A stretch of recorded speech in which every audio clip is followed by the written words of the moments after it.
ሰላም ጤና ይስጥልን አድማጭ ተመልካቾቻችን ግንቦት 7 2018 ዓ.ም ዲፕሎማሲያዊ፣ ፖለቲካዊ እንዲሁም ደግሞ የአፍሪካ ቀንድና ቀጠናዊ ተያያዥ ጉዳዮችን የተመለከቱ አዳዲስ መረጃዎችን ይዤ መጥቻለሁ። እየተከታተላችሁ አብራችሁ እንድትቆዩ ነው በአክብሮት የምጋብዛችሁ። በዚህ ሰዓት የተለያዩ ዲፕሎማሲያዊ፣ ወታደራዊ እንዲሁም ደግሞ ዝርዝር የግንባር መረጃዎችን ወደ እናንተ አደርሳለሁ።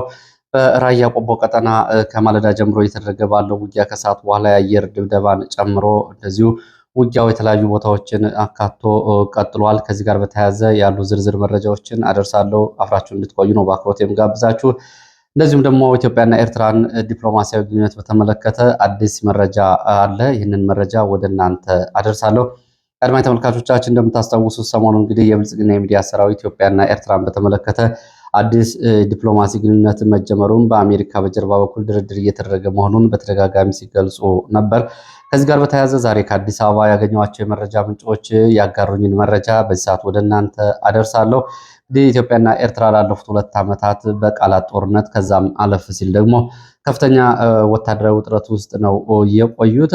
በዚህ በኢትዮጵያ ኤርትራ ጣልቃ እየገባች ታጣቂዎችን እያስታጠቀች በኢትዮጵያ ውስጥ ጉዳይ ጣልቃ እየገባች ነው ስትል፣ ኤርትራ ደግሞ አሰብና ሉዓላዊ ግዛቴን ለመንጠቅ ዛቻና ወታደራዊ ማስፈራሪያ እየፈጸመች ነው በሚል አንዱ በአንዱ ላይ የተለያየ የሚዲያ የፕሮፓጋንዳ እንዲሁም ደግሞ ዓለም አቀፍ ዲፕሎማሲ እየተከተሉ ነው የቆዩት። ከዚህ ጋር በተያያዘ ያለው አዲስ መረጃ ምንድን ነው የሚለውን በተመለከተ አብራችሁ ስትቆዩ የምትሰሙት ይሆናል። እንደዚሁ መቀሌም በተመለከተ እንደዚሁ ከዲፕሎማሲያዊ ጉዳዮች ጋር የተያያዘ አዲስ መረጃ አለ። ባለፈው ሚያዝያ 30 በኋላ ስልጣን የያዘው የደብረ ጽዮን ቡድን አዲስ ዲፕሎማሲያዊ መረጃ ይህን በተመለከተም እንደዚሁ ወደ እናንተ አደርሳለሁ። ይህ በእንዲህ እንዳለ መቀሌ አካባቢ ያሉ ሌሎች ተጨማሪ መረጃዎችንም ወደ እናንተ አደርሳለሁ። እንደዚሁም ደግሞ ውጊያ በቀጠለባቸው የደቡብ ጎንደር ቀጠናዎች አሁናዊ ሁኔታውን በተመለከተም እንደዚሁ ዝርዝር መረጃዎችን ወደ እናንተ አደርሳለሁ። እናንተ የሚጠበቅባችሁ እነዚህን አጭር ደቂቃዎች አብራችሁ መቆየት ብቻ ነው። ከዚህ ባሻገር እንደዚሁ ኢትዮጵያና ሱዳን ተያያዥ በሆኑ አጠቃላይ በሱዳን አካባቢ ያሉ አሁናዊ ሁኔታዎችን በተመለከተም አጫጭር መረጃዎችን፣ የምስራቅ አፍሪካ የጦር መሳሪያ ዝውውርን በተመለከተም እንደዚሁ አዳዲስ መረጃዎችን አደርሳለሁ። እንግዲህ የዓለማችን የውጥረት ቀጠና በጦርነት በረሃብ እንዲሁም ደግሞ በእርስ በርስ እና በቀውስ የሚታመሰው የምስራቅ አፍሪካ ቀጠና በተመለከተ አዳዲስ መረጃዎች ናቸው ያሉ። ወደዚህ ቀጠና እንግዲህ የጦር መሳሪያ ዝውውር ከመካከለኛው ምስራቅ እንዲሁም ደግሞ ከሩቅ ምስራቅ ጨምሮ ያሉ መረጃዎችን በዚህ ሰዓት ወደ እናንተ አደርሳለሁ። እናንተ አብራችሁን ቆዩ። ሀሳብ አስተያየት ቢኖራችሁ ጥቆማ@gmail.com ላይ ልታደርሱ ይችላላችሁ። ወደ መረጃዎቹ ነው የምገባው። አድማጭ ተመልካቾቻችን ምናልባት ከውጭ የግንባታ ድምፅ እየተሰማ ድምፅ የሚረብሻችሁ ከሆነ ለዚሁም ይቅርታ ጠይቃለሁ። ወደ መረጃዎቹ ነው በቀጥታ የሚሄደው። ወደ መረጃዎቹ ሲሄድ የብልጽግና የሚዲያ ገጽታ ግንባታን የተመለከተ መረጃ አስቀድማለሁ። ከዚህ ጋር በተያያዘ በዓለም ላይ የማህበራዊ ሚዲያ ተጽዕኖ ፈጣሪ የሆኑ የማህበራዊ ሚዲያ ፈጣሪዎችን ወደ አዲስ አበባ ለማምጣት በብልጽግና በኩል እንቅስቃሴ እየተደረገ ነው የሚል መረጃ ነው የመጀመሪያው መረጃ። ብልጽግና አዲስ አበባ እና የኮሪደር ልማት እንዲሁም ደግሞ የአዲስ አበባ ከተማ ልማትን በተመለከተ እንደዚሁ የገጽታ ግንባታ የሚሰሩ የማህበራዊ ሚዲያ ተጽዕኖ ፈጣሪዎችን ከአፍሪካና ከተለያዩ የዓለማችን አካባቢዎች ወደ አዲስ አበባ ለማምጣት በኮሚቴ ደረጃ እየተሰራ መሆኑን የወጡ መረጃዎች ይገልጻሉ።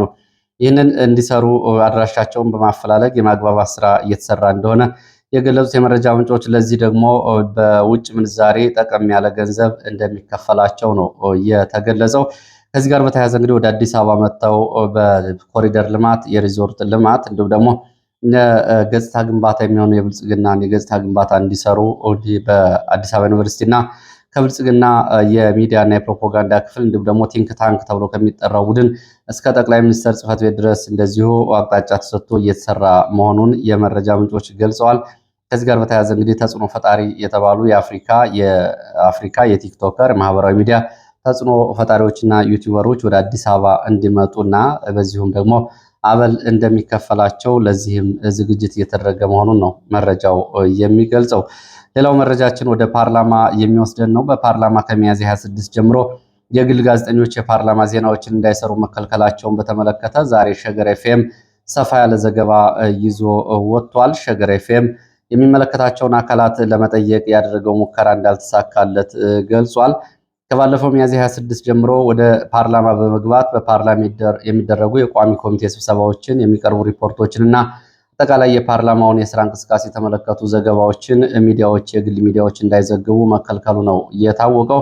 ይህ እንግዲህ በመብት ሆኖ በፓርላማው እንዲሁም ደግሞ በህገ መንግስቱና በሌሎች ጉዳዮች ሚዲያ ክፍት መሆን አለበት ቢባልም አሁን በፓርላማ ገብተው እንዳይዘግቡ ተከልክለዋል። የዚህ መነሻ ምክንያቱ ደግሞ ባለፈው ሚያዝያ 26 ሪፖርተር ጋዜጣ 98 ቢሊዮን የኢትዮጵያ ብር በባለስልጣናትና በታዋቂ ግለሰቦች መዘረፉንና ይህንን በፓርላማ የቀረበ ሪፖርትን ዋቢ አድርጎ መዘገቡን ተከትሎ በህዝብ የተነሳውን ቁጣ ተከትሎ ሚዲያዎች እያጋለጡ ነው በሚል ነው ይሄ ክልከላ እየተደረገው። ያው እንግዲህ ተግባሩን ሳይሆን ወደ ህዝብ እንዳይደርስ የሚዲያ ፈና እየተሰራ ነው የሚገኘው። ከዚህ ጋር በተያያዘ እንግዲህ ሪፖርተር ጋዜጣ ባለፈው ያወጣውን ዘገባ ፖሊስም ለማስተባበል ሞክሯል። የቁጥር ልዩነቶችን በማምጣት ወደ 78 ቢሊዮን ብር ዝቅ ለማድረግ ፖሊስ ሞክሯል። እንዲሁም ደግሞ 133 ሚሊዮን የአሜሪካ ዶላር የሚለውን የውጭ ምንዛሬ ትንተና ሲያቀርብ ብዙዎቹ እንደገና ትዝብት ላይ እየወደቀበት ጉዳይ ነው። ከዚህ ጋር በተያያዘ ትናንትና በወጡ መረጃዎች ደግሞ ከዚህ ጋር በተያያዘ ምርመራ እየተደረገባቸው ካሉ ግለሰቦችና ባለሀብቶች እንደዚሁ ገንዘብ ከፍለው በአዲስ አበባ በቦሌ ኤርፖርቱ በዚህ በኩል ወደ ውጭ የወጡ ሰዎች ስለመኖራቸው እንደዚሁ መረጃዎች ጠቁመዋል። ወደ ሌሎች መረጃዎች ሄዳለሁ። ወደ ሌሎች መረጃዎች ሲሄድ እንግዲህ የሱዳንና የኢትዮጵያ ጉዳይ የተዛማጅ ጉዳይ ነው። ይህንን መረጃ ማቅረብ ወደ ሌሎች መረጃዎች እመለሳለሁ። የሱዳን ጦርነቱ ከተጀመረ በኋላ ከባድ የተባለውን የተቀናጀ የአየር ጥቃት በፈጥኖ ደራሽ ኃይሉ ወይ ደግሞ በአርኤስኤፍ ላይ መክፈቱን አስታውቋል። የሱዳን ጦር ወይም ደግሞ የአልቡርሃን ጦር ሶስተኛ ቀኑን የያዘ መጠነ ሰፊ የአየር ጥቃት ዘመቻ መጀመሩን የሱዳን ሚዲያዎች ዘግበዋል። ጥቃቱ ኒያላ ተብሎ በሚጠራው አየር ማረፊያ በዳርፉር ቀጠናዎች፣ በወታደራዊ ሰፈሮች፣ በወታደራዊ የዲፖዎች አካባቢ እየተፈጸመ ያለው በአርኤስኤፍ ላይ ይሄ ጥቃት ተከፍቷል። በዚህ ጥቃት የአርኤስኤፍ የአየር ማኮብኮቢያዎች እንዲሁም ደግሞ ወታደራዊ የጦር መሳሪያ ማከማቻ ዲፖዎች እና ወታደራዊ ይዞታዎች ከፍተኛ ጉዳት ደርሶባቸዋል።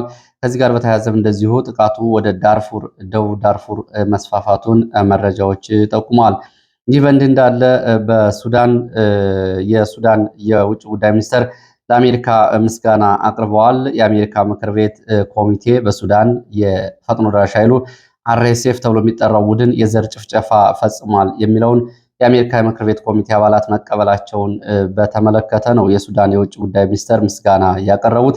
በዚህም 442 ጂያፓል ያዕቆብ ቢል የሚባለው እንዲተገበርና የጦር መሳሪያ አቀባይ ሀገራትን ጨምሮ በቀጠናው ላይ እርምጃ እንዲወሰድ ያደርጋል የምክር ቤቱ ይህንን መቀበል። በዚህ እንግዲህ ሱዳን የአርኤስኤፍ የፈጸማቸውን ጭፍጨፋዎች በማጋለጥ ተባባሪ የሆኑ ጎረቤት ሀገራትን ጭምር ተጠያቂ ያደርጋል በሚል የሱዳን የውጭ ጉዳይ ሚኒስትር ደስተኛ መሆናቸውን ነው እየገለጹት። ከዚህ ጋር በተያያዘ እንግዲህ ኢትዮጵያና አረብ ኤሚሬትስ አብረው የሚጠሩ ሀገራት ናቸው። ከዚህ ከአርኤስኤፍ ጋር በተያያዘ ሌላው ይህ በእንዲህ እንዳለ የተመድ ጸሐፊ አንቶኒዮ ጉተሬዝ በአዲስ አበባ የውስጥ ጦርነትን በሱዳን የውስጥ ጦርነት ሚና ያላቸው ሀገራት ከድርጊታቸው እንዲቆጠቡ ከአፍሪካ ህብረት ተወካዮች ጋር መነጋገራቸው ተገልጿል። በዚህ በኩል እንግዲህ በሱዳን ጦርነት በቀጥታና በተዘዋዋሪ እየተሳተፉ የሚገኙ ሀገራት ከድርጊታቸው እንዲቆጠቡ በሚል የአፍሪካ ህብረት ጋር መነጋገራቸውንም መረጃዎች ጠቁመዋል። በዚህም አዲስ አበባና ካይሮ ፊት ለፊት ስማቸው ስለመነሳቱ መረጃዎች ጠቁመዋል። በዚሁ በሱዳን በብሉ ናይል ግዛት በአዲሱ ኢትዮጵያና የሱዳን ድንበርና ወታደራዊ ቀውስ እንዲሁም ደግሞ አዲስ ወታደራዊ ፍጥጫ በሚገኝበት የብሉ ናይል ግዛትና የቤኒሻንጉል ቀጠና ኢትዮጵያ ድንበር አቅራቢያ ኩርሙክ፣ ባው፣ ጊሳን ተብለው ከሚጠሩ አካባቢዎች 75,000 ሱዳናውያን መፈናቀላቸውን እንደዚሁ ሚዲያዎች ዘግበዋል። ይሄ የሆነው ደግሞ አርኤስኤፍ ከኢትዮጵያ አሶሳ በኩል ዳቡስ ተብሎ ከሚጠራው አቅጣጫ ወታደራዊ ቤዝ ማቋቋሙን እንዲሁም ደግሞ ወታደራዊ ጥቃቶችን መክፈቱን ተከትሎ ይህን ያክል ቁጥር ያላቸው ሱዳናውያን መፈናቀላቸውን ነው ዘገባዎቹ የሚያሳዩት። እንግዲህ የሱዳንና የኢትዮጵያ ጉዳይ ያው ተያያዥነቱ በተመለከተ ባለፈው እንግዲህ የኢትዮጵያን መንግስት የሚቃወሙ ታጣቂዎችን በማስታጠቅ የኢትዮጵያ መንግስትን በተመሳሳይ እንደዚሁ የአልቡርሃንን ጦር የሚዋጉ የአርኤስኤፍ እና ተባባሪ ታጣቂዎችን በማስታጠቅ አንዱ በአንዱ ጉዳይ ላይ ይገኛሉ። ይህንን ተከትሎ ከብሉ ናይል ግዛት እስከ አልፋሽቃ ተብሎ እስከሚጠራው አካባቢ ድረስ ወታደራዊ ጥረቶች አሉ። በምዕራብ አርማጭሆ አካባቢ እንደዚሁ አዳዲስ መንገዶችንና ወታደራዊ ሰፈሮችን የሱዳን ጦር እያቋቋመ መሆኑን የሚገልጹ መረጃዎችም እንደዚሁ ከቀናት በፊት ወጥተዋል። ወደ ሌሎች መረጃዎች ስመለስ ወደ አማራ ክልል ወዳሉ የግንባር መረጃዎች የሚወስዱን አስከትላለሁ። በአማራ ክልል በራያ ቆቦ፣ ራያ አላማጣ በእግረኛና በአየር ኃይል የታገዘ ውጊያ ዛሬ እየተደረገ ነው የሚገኘው። በራያ ቆቦ አማያ፣ ድንጉሬ፣ አለሚቱ፣ አበራ እርሻ፣ በጭሮ፣ ጎደሩ፣ ዋጃ ማዶ ከተማ ድረስ በመድፍና በዙ 23 የታገዘ ውጊያ ሲደረግ ቆይቷል። በፋኖና መከላከያ መካከል በቀጠለው ውጊያ ከዋጃ ከማዶ ከተማ እስከ ገደሩ የተንቀሳቀሱ የህወሓት ታጣቂዎች ላይም እንደዚሁ የከባድ መሳሪያ ድብደባ ከጮቢበር አካባቢ ተፈጽሟል ተብሏል። ከመከላከያ ካምፕ የህወሓት ታጣቂዎች የቡድንና የነፍስ ወከፍ መሳሪያዎችን ይዘው ከማዶ ከተማ ወደ ገደሩ አመያ በመንቀሳቀስ ላይ ሳሉ ነው የከባድ መሳሪያ ድብደባ የተፈጸመው። በዚህ የከባድ መሳሪያ ድብደባ የደረሰው ጉዳት አልታወቀም። ስለ ጉዳቱ መረጃዎች ያሉት ነገር የለም። ይህ በእንዲህ እንዳለ ረፋድ ላይ የአየር ጥቃትና የአየር ድብደባ መፈጸሙን ከአካባቢ የወጡ መረጃዎች ይገልጻሉ። የዛሬ ረፋድ ላይ የተፈጸመው የድሮን ጥቃት ገርደዩ ተብሎ በሚጠራው የራያ ቆቦ አካባቢ ሲሆን ከአማያ ወደ ገርደዩ ድረስ ባሉት ቦታዎች የአየር ድብደባውን ተከትሎ እግረኛ ወደ አካባቢው ስለመንቀሳቀሱ የወጡ መረጃዎች ሲጠቁሙ ፋኖም በሞርተር በዲሽቃ የታገዘ ያጸፋ ምላሽ እየሰጠ መሆኑ ነው የተገለጸው። በዚህ በአየር ጥቃት በእግረኛ በቡድን መሳሪያዎች እና በከባድ መሳሪያ በታገዘው ውጊያ እስካሁን ድረስ የደረሱ ጉዳቶች በዝርዝር አልታወቁም። በአካባቢው አሁንም ወታደራዊ ውጥረቱና እንዲሁም ደግሞ የከባድ መሳሪያ ድብደባና የእግረኛ ሰራዊት ስምሪት እንደቀጠለ ነው። በዚህ ሳምንት እንግዲህ የአየር ኃይል ጥቃትን በተመለከተ በተለያዩ አካባቢዎች የአየር ኃይል ጥቃትና ስምሪት ተጠናክሮ የቀጠለ መሆኑን መረጃዎች ያሳያሉ። በደብረ ታቦር ቀጠና ከማህደረ ማርያም እስከ እስቴ ድረስ ከእስቴ እስከ ስማዳ እንዲሁም ደግሞ በደራና በአካባቢው የድሮን ስምሪቶችና የድሮን ጥቃቶች ተፈጽመዋል። በተመሳሳይ በምዕራብ ወሎ መካነ ሰላም እንዲሁም ደግሞ ተንታና መቅለላን ጨምሮ ወግድና አካባቢው የድሮን ስምሪት ሲሆን ወግድ የድሮን ጥቃቶች ተፈጽመዋል። በሸዋ መንዝና አንኮበር ይፋት ቀጠናዎች የድሮን ስምሪቶች ተሰጥተዋል። ከዚህ ባለፈ እንግዲህ በሰሜን ወሎ ራያ ቆቦና እንዲሁም ደግሞ በደቡብ ወሎ አምባሰል ቀጠናዎች የድሮን ስምሪቶች ተሰጥተዋል። ባለፉት 2 ቀናት 3 የድሮን ጥቃቶች ሲፈጸሙ 8 የድሮን ቅኝቶችና አሰሳዎች መፈጸማቸውን የወጡ መረጃዎች ያሳያሉ። ይሄ ከምርጫው ጋር በተያያዘ የተሰጠ ስምሪት እንደሆነም መረጃዎች ጠቁመዋል። ወደ ሌላው መረጃችን እንግዲህ ሰሞኑን መነጋገሪያ ከሆኑት መረጃዎች መካከል ኢትዮጵያና ኤርትራን የተመለከተ መረጃ ነው። አድማጭ ተመልካቾቻችን በዚህ ጉዳይ ላይ የተገኘውን መረጃ መሰረት ማድረግ የተለያዩ አካላት በዚህ ጉዳይ ላይ ያላቸውን ምላሽ ለማካተት ጥረት ተደርጓል። የተገኘው መረጃ ግን ይህንን ነው የሚያሳየው። ዛሬ ከአዲስ አበባ የተገኘው መረጃ እንደሚያሳየው ኢትዮጵያና ኤርትራን ግንኙነት በሚል የልዑካን ቡድን ለማደራጀት እንቅስቃሴ መጀመሩን የመረጃ ምንጮች ገልጸዋል። አዲስ አበባ ውስጥ እንቅስቃሴ ተጀምሯል የሚል መረጃ ያደረሱት የመረጃ ምንጭ ይህንን በተመለከተ የሚከተለውን መረጃ አድርሰዋል። የፐብሊክ ዲፕሎማሲ በሚል ከተለያዩ ማህበረሰብ ክፍሎች እና ከተለያዩ ተቋማት አዲስ ቡድን እንዲዋቀር እንቅስቃሴ እየተደረገ መሆኑን የገለጹት የመረጃ ምንጮች ከኢትዮጵያ ኦርቶዶክስ ተዋሕዶ ቤተክርስቲያን በኩል ይሄ መረጃ እንደደረሳቸው የመረጃ ምንጩ ገልጸዋል። በቤተክርስቲያኗ በኩል ለዚህ ፐብሊክ ዲፕሎማሲ በሚል ሰዎች እንዲወከሉ ጥሪ መቅረቡን የመረጃ ምንጮች ገልጸዋል። ተወካዮችን እንዲያቀርቡ መጠየቃቸውን የገለጹት የመረጃ ምንጭ ፐብሊክ ዲፕሎማሲ የሚባለው አደረጃጀት ወደ ተለያዩ የውጭ ሀገራት የሚጓዝ ሲሆን በዚህም የመጀመሪያው ጉዞ ወደ ኤርትራ ሊሆን እንደሚችል የመረጃ ምንጩ ገልጸዋል። በዚህ ጉዳይ ላይ እንግዲህ መረጃ የጠየቅናቸው የውጭ ጉዳይ ሚኒስቴር ባልደረቦች ደግሞ ስለ ጉዳዩ የሚያውቁት ነገር እንደሌለ ነው የገለጹት። ከዚህ ጋር በተያያዘ ደግሞ የጌታቸው ረዳ የቅርብ ሰዎች የሆኑ ወደ መረጃዎቹ እንቀጥላለን። ወደ መረጃዎቹ ስንቀጥል ሰሞኑን መነጋገሪያ ከሆኑት ጉዳዮች መካከል ኢትዮጵያና ኤርትራን የተመለከተ የዲፕሎማሲ ጉዳይን የተመለከተ መረጃ ነው። ኢትዮጵያና ኤርትራን ግንኙነት በሚል የልዑካን ቡድን ለማደራጀት በአዲስ አበባ እንቅስቃሴ ስለመጀመሩ የመረጃ ምንጮች ገልጸዋል። አንድ የመረጃ ምንጭ ለኢትዮ ፎከስ እንደገለጹት የፐብሊክ ዲፕሎማሲ በሚል ከተለያዩ የማህበረሰብ ክፍሎች የተወካዮችን የማዋቀርና ቡድን የማደራጀት እንቅስቃሴ እየተደረገ ነው ብለዋል። ከኢትዮጵያ ኦርቶዶክስ ተዋሕዶ ቤተክርስቲያን የወጣ መረጃ እንደሚጠቁመው ከቤተክርስቲያኗ ለፐብሊክ ዲፕሎማሲ ተወካዮችን እንዲያቀርቡ መጠየቃቸውን ገልጸዋል። የመረጃ ምንጩ ፐብሊክ ዲፕሎማሲ የሚለው አደረጃጀት ወደ ተለያዩ ሀገራት እንደ ጉዞ እንደሚያደርግ የተገለጸላቸው ሲሆን አንዱ መዳረሻ አስመራ እንደሚሆን ገልጸዋል። እንግዲህ ይህንን በተመለከተ እስከዚህ ሰዓት ድረስ ያለው መረጃ ይሄ ነው። መቼ እንዴት የሚለው ግን ወደፊት ገና ጊዜ የሚወስድ ይሆናል ብለዋል። በዚህ ጉዳይ ላይ መረጃ የጠየቅናቸው የውጭ ጉዳይ ሚኒስቴር ባልደረቦች ደግሞ ስለ ጉዳዩ የምናውቀው ነገር የለም ሲሉ ምላሽ ሰጥተዋል። ይህንን በተመለከተ በአስመራ በኩል እስካሁን ድረስ ምንም የተባለ ነገር የለም።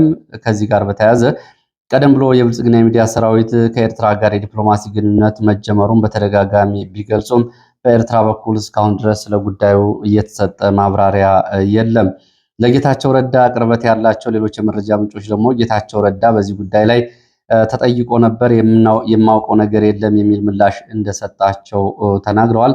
ጌታቸው ረዳ እንግዲህ የአብይ አህመድ የአፍሪካ ጉዳዮች ልዩ አማካሪ ከመሆኑ አንጻር ይህንን ጉዳይ ሊያውቅ ይችላል በሚል ጠይቀውት ግን ምላሹ አላውቅም የሚል እንደሆነ ነው የተገለጸው።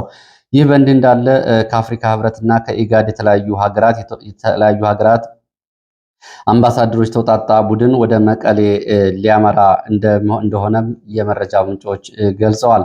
ወደ መቀሌ ይሄዳል ተብሎ የተባለው ቡድን ህወሓት ቀደም ብሎ በአሜሪካና በእንግሊዝ ኤምባሲ በኩል ለአዲስ ድርድር ሀሳብ አቅርቦ ውድቅ ከተደረገበት በኋላ ነው ይሄ ቡድን ጉዞ ያደርጋል የተባለው።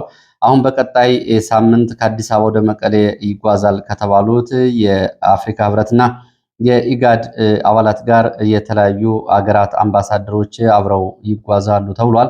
ይህንን በተመለከተ ህወሓት አዲስ ድርድር ፍላጎት እንዳለው በተደጋጋሚ እየገለጸ ነው። የፌዴራል መንግስቱ የደብረ ጽዮን ቡድን ህገወጥ ነው በሚል በጀትና ተዛማጅ ጉዳዮችን መከልከሉ እንደዚሁ መረጃዎቹ ጠቁመዋል። ይህም ውጥረቱን አባብሶታል። በቆቦ ቀጠና ካለው ተጨማሪ መረጃ ቆቦ ቀጠና ባይባዋና አማያ እንዲሁም ደግሞ ኩቢ ቀረንሳ ቢጭሮ ጮይበር ግንባር ከገርደዩ ወደ ጮይበር በሁለት ግንባሮች በተደረገው ዘመቻ ዋልካ መንደር ተብሎ በሚጠራው አካባቢ በከባድ መሳሪያ ድብደባ ሲቪሊያን ላይ ጉዳት መድረሱን እንደዚሁ ከላይኛው መረጃ ጋር የተያያዙ መረጃዎች ይጠቁማሉ።